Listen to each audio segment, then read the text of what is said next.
Assalamualaikum warahmatullahi wabarakatuh. Kami dari kelompok 4 akan mempresentasikan flowchart siklus produksi PT Mayora. Perkenalkan, nama saya Andri Setiawan dan rekan saya. Perkenalkan, nama saya Alma Saskia Nurlita, saya dari kelas 03 SAKM 004. Di sini saya akan menjelaskan mengenai apa itu flowchart dan juga memaparkan sedikit tentang profil dari PT Mayora Indah Tbk. Kemudian untuk selanjutnya mengenai divisi produk olahan makanan maupun minuman apa saja yang ada di PT Mayora, serta flowchart dari siklus produksi PT Mayora itu sendiri akan dijelaskan oleh rekan saya Andri Setiawan.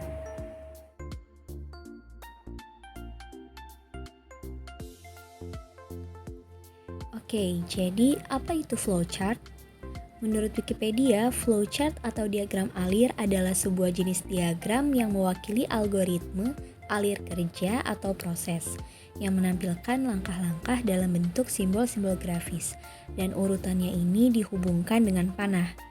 Diagram ini mewakili ilustrasi atau penggambaran dari penyelesaian masalah. Lalu selanjutnya ada beberapa simbol-simbol yang kami gunakan untuk membuat flowchart pada siklus produksi di PT Mayora Indah Tbk, yaitu yang pertama ada flow.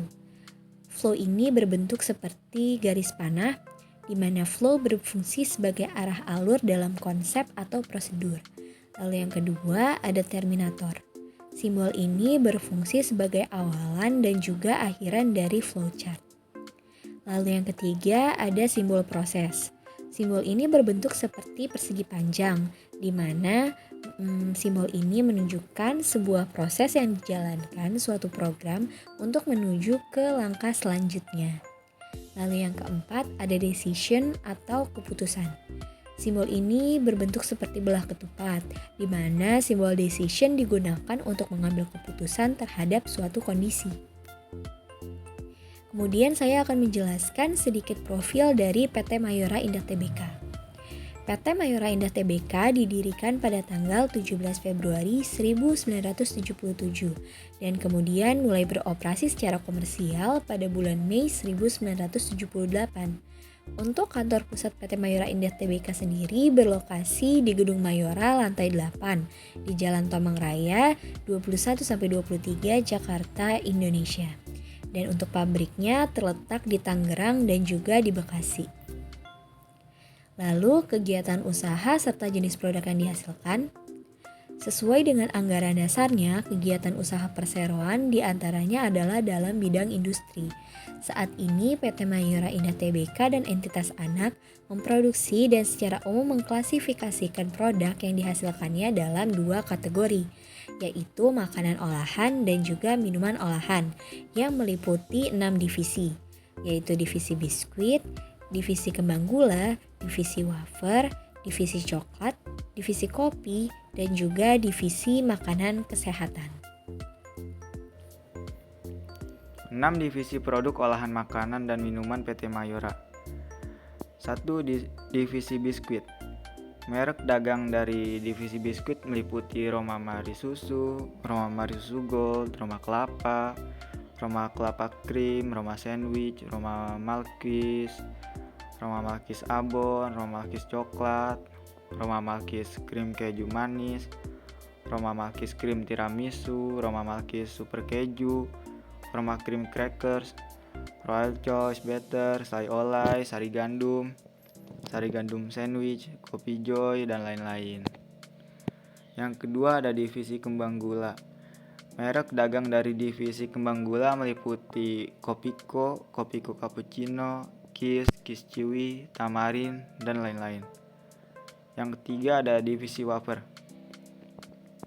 Merek dagang dari divisi wafer meliputi Beng Beng, Beng Beng Max, Beng Beng Share It, Beng Beng Kalpa, Astor, Roma Wafer Coklat, Roma Super Keju, Roma Choco Blast, dan lain-lain. Yang keempat ada divisi coklat. Merek dagang dari divisi coklat meliputi Coki Coki dan Ring Beng Beng. Yang kelima ada divisi kopi.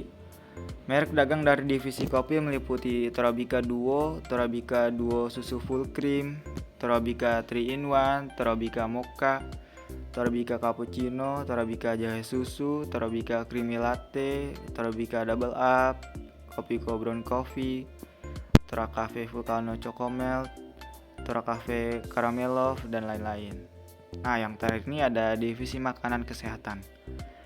Merek dagang dari divisi makanan kesehatan meliputi Energen Cereal, Energen Oatmeal, dan Prima Cereal. Selanjutnya kita masuk ke flowchart siklus produksi PT Mayora. Yang pertama, penerimaan bahan baku. Setelah penerimaan bahan baku masuk ke tahapan decision atau keputusan 1. Setelah itu masuk ke tahapan mixing. Pada tahapan mixing, tim QC melakukan pengecekan terhadap kecepatan dan waktu yang digunakan selama pencampuran adonan sehingga menghasilkan adonan yang sesuai standar. Kualitas adonan yang dihasilkan dipengaruhi oleh pencampuran yang dilakukan, di mana pengadukan yang berlebihan akan merusak struktur gluten sehingga adonan menjadi panas dan biskuit lebih mudah retak ketika pengovenan. Sedangkan pengadukan yang terlalu singkat akan menyebabkan adonan yang kurang elastis karena sulit menyerap air. Setelah itu masuk ke keputusan 2. Setelah keputusan 2 masuk ke tahapan tilting dan molding.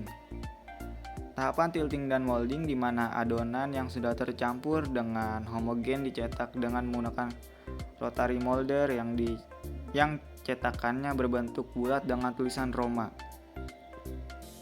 Pengawasan mutu yang dilakukan pada tahapan ini adalah pemeriksaan penerapan SSOP atau Sanitation Standard Operating Procedure yang dilakukan pada area tilting dan molding. Setelah itu masuk ke decision 3 atau keputusan 3. Selanjutnya ke tahapan pengovenan. Tahapan pengovenan merupakan tahap pematangan biskuit sehingga diperoleh biskuit matang sesuai dengan standar yang ditetapkan. Pengawasan yang dilakukan oleh QC Mayora pada tahapan pengovenan adalah menjaga suhu yang digunakan sehingga biskuit yang dihasilkan sesuai dengan standar yang ditetapkan. Suhu yang terlalu tinggi akan mengakibatkan terjadinya case hardening di mana permukaan dari biskuit sudah terlalu kering dan keras sedangkan bagian dalamnya masih belum matang. Hal ini terjadi karena penghambat menguapnya air dari dalam bahan pangan tersebut. Pengecekan suhu dilakukan secara berkala oleh tim QC dalam bentuk checklist monitoring oven. Nah, selanjutnya kita masuk ke tahapan decision keputusan keempat. Selanjutnya masuk ke tahapan cooling atau pendinginan. Biskuit yang sudah matang dan keluar dari oven akan melewati area oil spraying yang bertujuan untuk memberikan efek warna pada biskuit yang sudah matang dan mencegah biskuit menjadi lengket. Biskuit kemudian ditransfer ke area cooling yang bertujuan untuk mendinginkan biskuit. Proses pendinginan bertujuan untuk memperoleh suhu biskuit mendekati suhu ruang atau 30 sampai 32 derajat Celcius. Hal ini bertujuan untuk mencegah pembuangan biskuit ketika dikemas. Selain itu, pendinginan bertujuan untuk memperbaiki tekstur gula dan lemak yang berubah ketika di oven. Selanjutnya kita masuk ke tahapan decision 5 atau keputusan 5. Selanjutnya tahapan packing. Biskuit yang sudah matang dikemas dengan mesin packing dan dihasilkan produk Roma kelapa.